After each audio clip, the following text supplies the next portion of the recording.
अस्सलाम वालेकुम। इस वीडियो के अंदर हम वेब एप्लीकेशन बनाना सीखेंगे। इस वीडियो का कंटेंट ये है कि सबसे पहले हम ये डिस्कस करेंगे कि एक वेब एप्लीकेशन क्या है, वो काम कैसे करती है, उसको इंटरनेट पे कैसे एक्सेस किया जाता है, अगर उसी को हमने अपने कंप्यूटर पे एक्सेस करना हो तो लोकल होस्ट एनवायरनमेंट क्या होती है। फिर आगे हम डिस्कस करेंगे कि जैम सर्वर क्या है, वो कैसे हमें हेल्प करता है लोकल कंप्यूटर के ऊपर एक वेब एनवायरनमेंट क्रिएट करने में। वर्डप्रेस सॉफ्टवेयर क्या है और एच टी ट्रैक सॉफ्टवेयर क्या है। सबसे पहले हम डिस्कस करते हैं कि एक वेब एप्लीकेशन क्या चीज़ है। इसके लिए आपको इमेजिन करना होगा कि आप एक क्लाइंट हैं जो कि या तो एक कंप्यूटर या पे एक आईपैड या लैपटॉप या पे एक पीसी या मोबाइल फ़ोन इस्तेमाल कर रहा है। वो कोई भी वेबसाइट जब एक्सेस करता है www.something.com लिख के एंटर दबाता है तो वो उसकी रिक्वेस्ट थ्रू इंटरनेट किसी सर्वर पर जाती है। अब सर्वर के अंदर तीन मेन चीज़ें हैं जो कि उस वेबसाइट को रिटर्न या रिप्लाई करने में हेल्प करती हैं। सबसे पहले उस वेबसाइट का एक सॉफ्टवेयर होगा जो किसी ने बनाया होगा। आप जो वेबसाइट देखते हैं आपके सामने लैपटॉप या मोबाइल पे ओपन होती है तो उसके ऊपर उसके पीछे किसी ने एक सॉफ्टवेयर का कोड लिखा होगा। तो जो सॉफ्टवेयर का कोड है वो किसी न किसी प्रोग्रामेबल लैंग्वेज के थ्रू रन हो रहा होगा जिसको हम सर्वर कहते हैं। मोस्ट कॉमन सर्वर है अपाची वेब सर्वर। ये मुख्तलिफ लैंग्वेजेस सपोर्ट करता है जैसे कि PHP, रूबी और भी लैंग्वेजेस सपोर्ट करता है। तो ये सॉफ्टवेयर इस सर्वर के ऊपर रन हो रहा होता है। लेकिन सिंपली सॉफ्टवेयर रन करने से आपकी वेब एप्लीकेशन नहीं बनेगी, उसके पीछे एक डेटाबेस का होना ज़रूरी है। डेटाबेस भी एक सॉफ्टवेयर है जिसका मकसद सिर्फ और सिर्फ डेटा को स्टोर और रिटर्न करना है on the request of a software. जब सॉफ्टवेयर कुछ डेटा राइट करना चाहेगा तो वो डेटाबेस में राइट कर सकेगा, और जब सॉफ्टवेयर कुछ चीज़ क्लाइंट को रिटर्न करना चाहेगा तो वो डेटाबेस से लेके रिटर्न करेगा। सॉफ्टवेयर तमाम डेटा स्टोरेज 99% केसेस के अंदर एक डेटाबेस में कर रहा होता है। An application running on a web server that can be accessed by its users over the internet is known as a web application। जो वेब एप्लीकेशन है, अब वो तो किसी न किसी सर्वर पर चल रही होगी, लेकिन हम इस वीडियो के अंदर या ये जो हमारा कोर्स है इसके अंदर डेवलपमेंट करना चाहते हैं, वेबसाइट बनाना चाहते हैं, लेकिन हम चाहते हैं कि वो अपने कंप्यूटर के ऊपर करें। तो अपने कंप्यूटर के ऊपर एक वेब सर्वर वाली एनवायरनमेंट बनाना, इसको हम कहते हैं लोकल वेब एप्लीकेशन और लोकल होस्ट एनवायरनमेंट।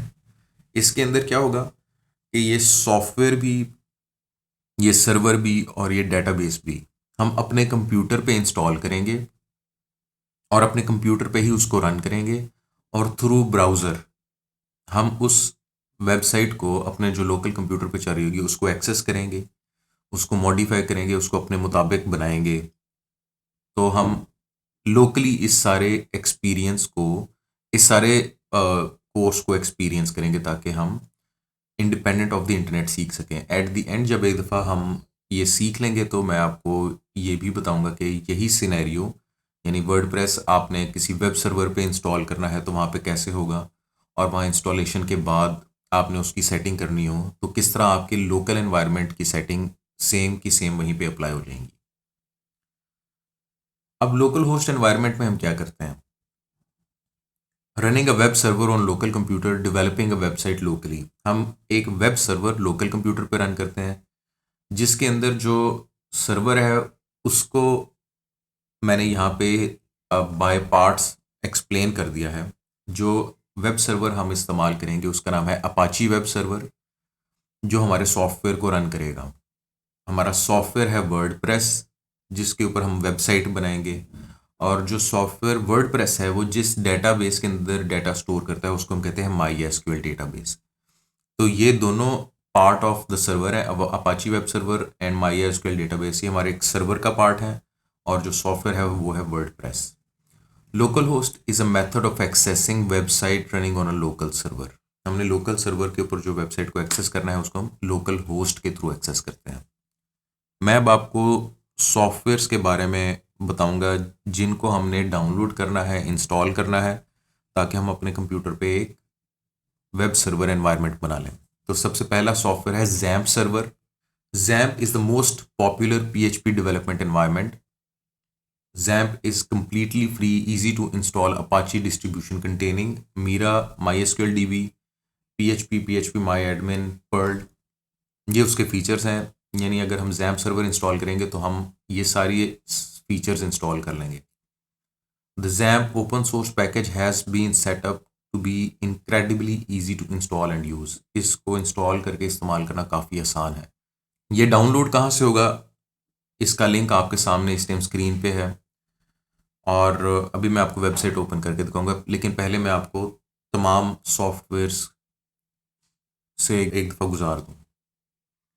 अगला सॉफ्टवेयर है जो है वो वर्डप्रेस है। WordPress is a free and open source content management system written in PHP and paired with MySQL और MiraDB database with supported HTTPS। WordPress is used by 42.8% of the top 10 million websites of the October 2021। WordPress एक content management system है जो कि free है, और इस time दुनिया की तकरीबन 43% वेबसाइट्स वर्डप्रेस के ऊपर बनी हुई हैं। तो ये एक ऐसा सॉफ्टवेयर है जिसको अगर आप सीख लेंगे तो ना तो सिर्फ आप अपनी वेबसाइट बना सकेंगे, अगर आप इसमें एक्सपर्ट हो जाते हैं तो आप दुनिया के अंदर 43% कस्टमर्स को अपनी सर्विसेज ऑफर कर सकेंगे। जहाँ से ये डाउनलोड होगा उसका लिंक आपकी स्क्रीन पे है, ये भी मैं आपको स्लाइड के बाद ओपन करके दिखाऊंगा। और तीसरा सॉफ्टवेयर है हमारा HT Track। HT Track is a free and easy to use offline browser utility. It allows you to download a World Wide Web site from the internet to a local directory। HT Track arranges the original site's relative link structure। HT Track एक ऐसा software है जिसके through हम कोई भी live website या local host website को कैशेड form में अपने कंप्यूटर पे डाउनलोड कर सकते हैं। मैं चाहता हूँ कि मिसाल के तौर पे विकीपीडिया है, विकीपीडिया के कुछ लिंक्स को मैं अपने कंप्यूटर पर डाउनलोड करके रखना चाहता हूँ ताकि मैं उसको जब भी ऑफलाइन हो पढ़ सकूँ, तो मैं HT Track के थ्रू उस वेबसाइट को डाउनलोड कर सकता हूँ। ये जहाँ से डाउनलोड होगा उसका लिंक आपकी स्क्रीन पे है। अब मैं एक दफ़ा तीनों वेबसाइट्स आपके सामने ओपन करके दिखा दूँ। सबसे पहला जो हमारा है XAMPP सर्वर है। ये सॉफ्टवेयर मैंने अपने कंप्यूटर पे पहले से डाउनलोड कर लिया, तो मैं डाउनलोड नहीं करूँगा, लेकिन मैं आपको जिन पेजेस से मैंने डाउनलोड किया वो ओपन करके दिखा दूँगा। सबसे पहले XAMPP सर्वर का लिंक कॉपी किया। जब आप इस लिंक को ओपन करेंगे तो आपके सामने ये 3 ऑप्शंस दे रहा है कि आपने कौन सा PHP का वर्जन और कौन सा XAMPP का वर्जन इंस्टॉल करना है, ये डाउनलोड करना है। आप जो लेटेस्ट है उसके डाउनलोड पे क्लिक करेंगे तो ये ऑटोमेटिकली exe फाइल डाउनलोड करना शुरू कर देगा, सेटअप फाइल डाउनलोड करना शुरू कर देगा। जो दूसरा लिंक है वो है वर्डप्रेस का।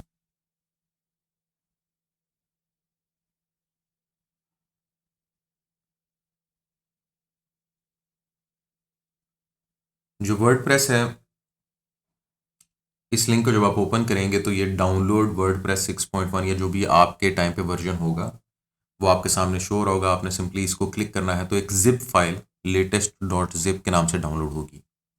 ये जो सॉफ्टवेयर है ये exe फाइल में नहीं आएगा, ये एक जिप फाइल में आएगा। और जो तीसरा सॉफ्टवेयर है HT Track,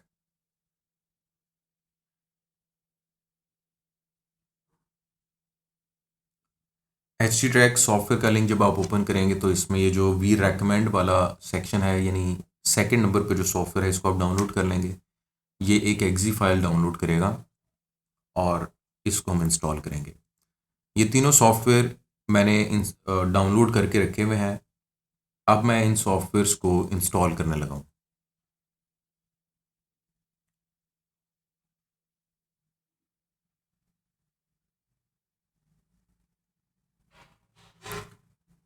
सबसे पहले जो सॉफ्टवेयर हम इंस्टॉल करेंगे वो है XAMPP सर्वर।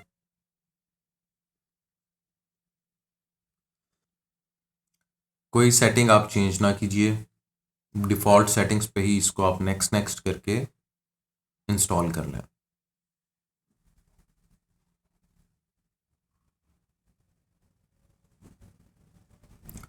जब XAMPP सर्वर की इंस्टॉलेशन कंप्लीट होगी आपसे पूछेगा कि आप कंट्रोल पैनल स्टार्ट करना चाहते हैं, उस टाइम आप अभी इसको अनचेक करके फिनिश कर दें।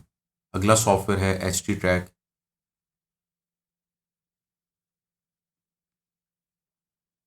इसको भी डिफ़ॉल्ट सेटिंग पे आप इंस्टॉल कर लें।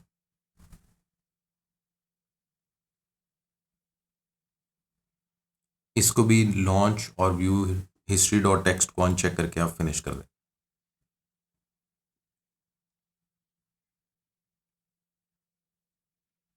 अब हम ये करेंगे कि हम चेक करेंगे कि हमारा जैम्प सर्वर से इंस्टॉल हो गया है। तो उसके लिए आपने अपने स्टार्ट मेन्यू पे जाना है और आपने जैम्प कंट्रोल पैनल को सर्च करना है। अगर आपको ढूंढने में मुश्किल हो रही हो तो आप यहाँ सिंपली सर्च में XAMP करेंगे तो ये आपके पास जैम्प कंट्रोल पैनल आ जाएगा। इसको क्लिक करके आपने ओपन कर लेना है।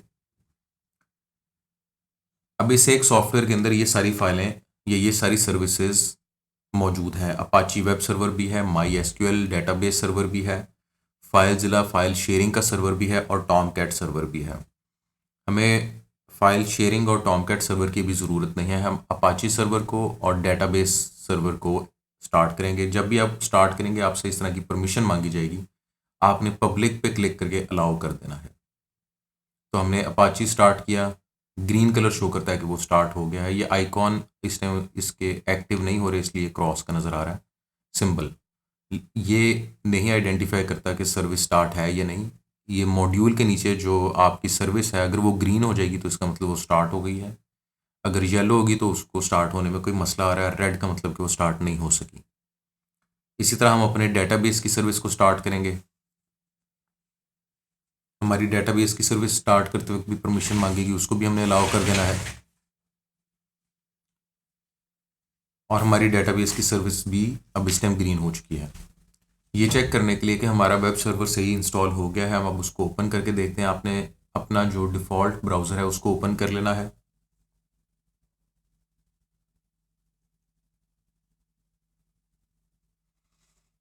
और आपने एड्रेस बार में लिखना है लोकल होस्ट।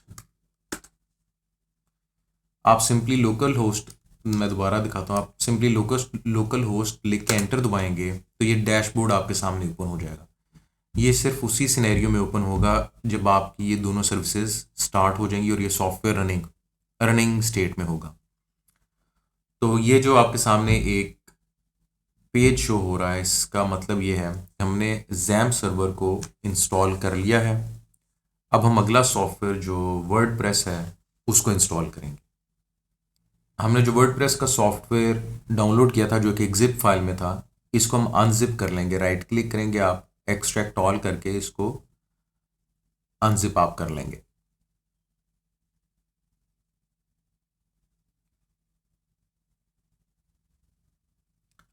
जब आप वर्डप्रेस को अनजिप करेंगे तो एक फ़ोल्डर आएगा वर्डप्रेस और उसके अंदर बहुत सारे और फोल्डर होंगे। आपने सिंपली ये वर्डप्रेस के फोल्डर को कॉपी कर लेना है। उसके बाद जहाँ जैम्प सर्वर इंस्टॉल किया हमने उधर आना है। हमने डिफ़ॉल्ट पाथ रखा था तो वो सी ड्राइव के अंदर जैम्प फोल्डर के अंदर उसने अपना सारा मटेरियल इंस्टॉल किया है। हमें किसी और फोल्डर के साथ अभी कुछ लेना देना नहीं है। हमने सिंपल htdocs वाले फोल्डर को ओपन करना है और यहाँ पे हमने उस वर्डप्रेस के फोल्डर को पेस्ट कर देना है। ये वर्डप्रेस का सॉफ्टवेयर अब हमने अपने सर्वर की एक्टिव डायरेक्टरी में रख दिया है। इसको हम कैसे एक्सेस करेंगे? वापस आप ब्राउज़र पे आएँ, जहाँ लोकल होस्ट /डैशबोर्ड लिखा था, डैशबोर्ड की जगह आप कर दें वर्डप्रेस। तो आप देखेंगे कि एक कॉन्फ़िगरेशन सेटअप स्टार्ट हो गया है। ये जो आपके सामने इस टाइम पेज लोड हुआ है ये वर्डप्रेस की सेटअप यानी वर्डप्रेस के सॉफ्टवेयर को सेटअप करने का एक हिस्सा है, जिसमें ये पहले लैंग्वेज पूछेगा, फिर कुछ डेटाबेस की सेटिंग्स पूछेगा। तो अब हम एक एक करके इस विज़िट से गुजरते हैं। सबसे पहले वर्डप्रेस आपको बता रहा है कि आपने कौन सी लैंग्वेज, आपसे पूछ रहा है कौन सी लैंग्वेज आपने सेलेक्ट करनी। तो मैंने default English United states select की। उसके बाद कंटिन्यू किया तो ये मुझे बता रहा है कि अब इसने डेटाबेस की कुछ सेटिंग करनी है, जहाँ डेटाबेस का नाम, यूज़र नेम, पासवर्ड और होस्ट ये मुझे बताना ज़रूरी है। तो ये बताने से पहले मैं ये करूँगा कि मैं डेटाबेस के अंदर ये चीज़ें क्रिएट कर लूँगा। मैं एक और टैब ओपन करता हूँ। मैं दोबारा लोकल होस्ट के ऊपर आऊँगा। यहाँ पे मेरे पास आप ऊपर चेक करें मेन्यू के अंदर आखिरी ऑप्शन है PHP माई एडमिन। जब आप इसको ओपन करेंगे तो ये जो आपका डेटाबेस सर्वर रन हो रहा है उसके अंदर जो डेटाबेसेस मौजूद हैं वो ये लेफ्ट साइड पे शो हो जाएंगे और उनसे रिलेटेड सेटिंग्स आपकी राइट साइड पे शो होंगी। अब मैंने एक नया डेटाबेस बनाना है वर्डप्रेस के लिए, तो मैं न्यू पे जाऊंगा और यहाँ मैं इसको नाम दे देता हूँ वर्डप्रेस। मैंने क्रिएट किया तो आप देखेंगे कि ये वर्डप्रेस का एक डेटाबेस बन गया है। वापस आते हैं वर्डप्रेस के सेटअप के ऊपर। मैंने लेट्स गो किया, डेटाबेस को नाम पूछ रहा है तो मैंने जो इधर डेटाबेस का नाम रखा है वर्डप्रेस, मैं वही यहाँ पे लिख दूंगा वर्डप्रेस। इसको आप चेंज भी कर सकते हैं, आप कोई भी नाम दे सकते हैं। तो ये आपका वर्डप्रेस डेटाबेस का नाम हो गया। उसके बाद डेटाबेस का यूज़र, हमारी लोकल एनवायरनमेंट में जो लोकल डेटाबेस है इसका जो यूज़र है उसका नाम है रूट, ROOT। और हमारे लोकल डेटाबेस का जो डेटाबेस है, हमारे लोकल डेटाबेस के यूज़र रूट का कोई पासवर्ड नहीं है, तो हम इसको एम्प्टी छोड़ देंगे। डेटाबेस होस्ट आपसे पूछ रहा है तो उसको मैंने जिस तरह पहले बताया कि हम जो सर्वर रन करें वो लोकल होस्ट रन कर रहे हैं, तो हमारी यही डिफ़ॉल्ट डेटाबेस जो है वो लोकल होस्ट के पीछे चल रही है, आप इसको ऐसे ही रहने देंगे। टेबल प्रीफिक्स होता है कि जब वो डेटाबेस के अंदर डेटा सेव करेगा तो जो टेबल्स बनाएगा उसका वो हर टेबल से पहले क्या एक शॉर्ट कीवर्ड देगा, तो इसको भी आप ऐसे ही रहने दें WP__ के नाम से। आप सिंपली सबमिट करेंगे। अगर ये डेटाबेस का कनेक्शन उसको ना मिलता तो ये वाली स्क्रीन ना आती, वो एरर मैसेज शो कर देता।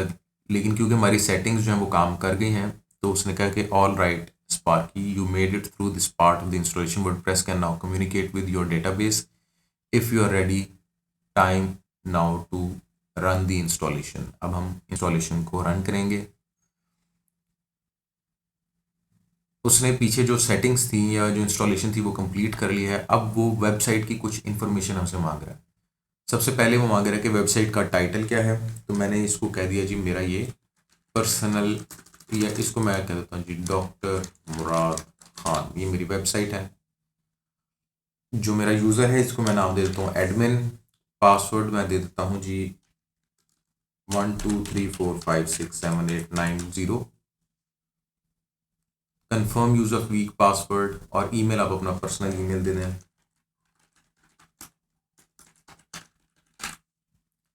सर्च इंजन विजिबिलिटी आप भी डिस्करेज कर दें, इसको आप चेक करें या ना करें, क्योंकि कंप्यूटर आपके लोकल कंप्यूटर पे वेबसाइट अभी इंस्टॉल होगी तो आपका कोई भी सर्च इंजन आपके लोकल कंप्यूटर की वेबसाइट को भी एक्सेस नहीं कर सकेगा। तो आप इसको चेक करें या ना करें, इससे फ़र्क नहीं पड़ेगा। अब मैंने इंस्टॉल वर्डप्रेस पे क्लिक कर दिया।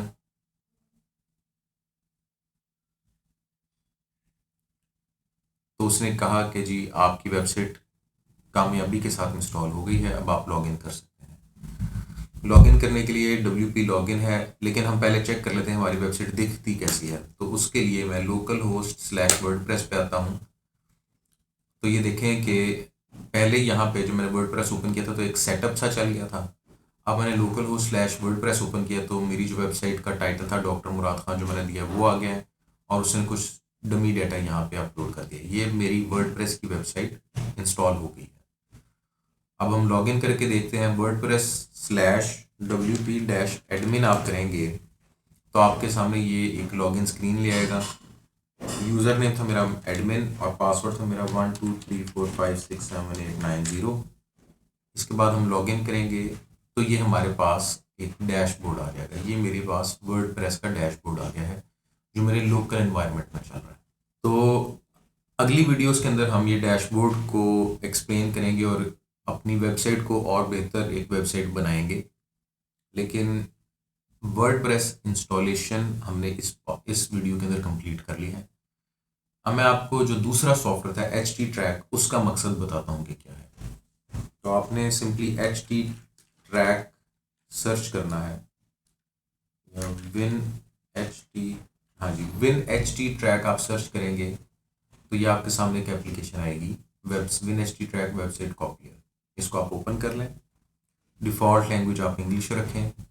कोई एक डिफ़ॉल्ट प्रोजेक्ट बना लें, मिसाल के तौर पे जी DR मुराद के नाम से मैंने बना लिया।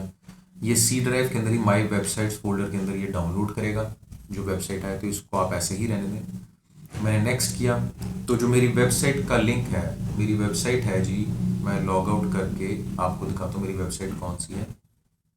मेरी वेबसाइट है लोकल होस्ट स्लैश वर्डप्रेस। इसको आपने कट किया, आपने इस तरह पेस्ट कर दिया वेबसाइट एड्रेस में, नेक्स्ट किया। बाकी और कोई सेटिंग आपने चेंज नहीं करनी, फिनिश करेंगे तो वो वेबसाइट डाउनलोड करेगा। इसने वेबसाइट डाउनलोड कर ली है, फिनिश किया। अब हम उस फोल्डर के अंदर जाते हैं जहाँ पे इसने डाउनलोड किया। तो सिंपली मैं सी ड्राइव के अंदर आया, सी ड्राइव के अंदर जैम्प में, सॉरी जैम्प में नहीं, सी ड्राइव के अंदर माई वेबसाइट्स में आया। माई वेबसाइट्स के अंदर मैं आया, इंडेक्स एक फाइल होगी, इसको आपने ओपन कर लेना, ये आपकी ब्राउजर में ओपन होगी फाइल। तो यहाँ पे आपको जो आपका प्रोजेक्ट आइटम था मुराद खान वो नज़र आ रहा है। मैंने इस पर क्लिक किया तो आप देखेंगे कि जो मेरी ये वाली वेबसाइट थी वो इसने अब एक लोकल कंप्यूटर के फोल्डर में डाउनलोड कर दिया है। तो ये सॉफ्टवेयर बेसिकली किसी भी इंटरनेशनल वेबसाइट या लोकल सर्वर की वेबसाइट को आपके लोकल कंप्यूटर में डाउनलोड कर देता है। आने वाले वक्त में हम इसको इस्तेमाल करेंगे। ये जो आपका पार्ट है इंस्टॉलेशन का वो यहाँ पर एंड होता है।